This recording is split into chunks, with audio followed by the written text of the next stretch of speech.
Tim Monef Kecamatan Dramaga dipimpin Camat Dramaga Atep S. Sumaryo meninjau langsung selesainya pembangunan TPT tahap pertama melalui bantuan infrastruktur desa tahun 2025.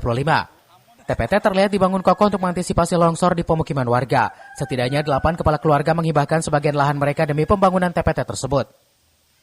Kegiatan Monef hari ini adalah untuk memastikan anggaran dari bantuan keuangan tahap 1 sudah terbangun 100%.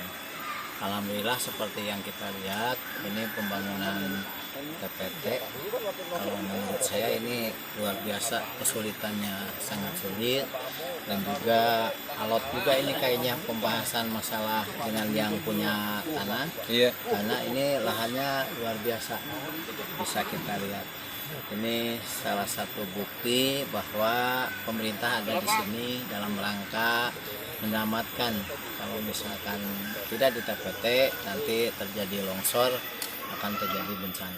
Untuk status lahan yang tadinya ini sekarang dihidangkan kepada pemerintahan desa untuk bisa dijalankan program bantuan keuangan ini, sehingga dibangunlah TPT ini atas kesepakatan bersama dengan para warga yang ada di wilayah Cirebon. Yang terkena bantaran ini kita diminta dan juga untuk menghibahkan supaya bisa terbangun. Berapa keluarga?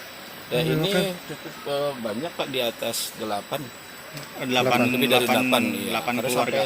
Secara hibahnya itu sampai ke sana. Ini yang sudah dibangun ini baru kira-kira sekitar 8 kakak. Karena kalau secara panjang aslinya kita belum menyampai, karena aslinya panjang itu 350 meter. Ini yang kita ambil sekarang ini hanya 395 kubik secara volumenya. Pemda Ciherang berharap pembangunan TPT ini dapat melindungi warga dari ancaman longsor, serta menghimbau warga yang tinggal di sekitar lokasi untuk menjaga dan merawat fasilitas tersebut. Dari Dramaga, Kabupaten Bogor, Iman Abdurrahman melaporkan.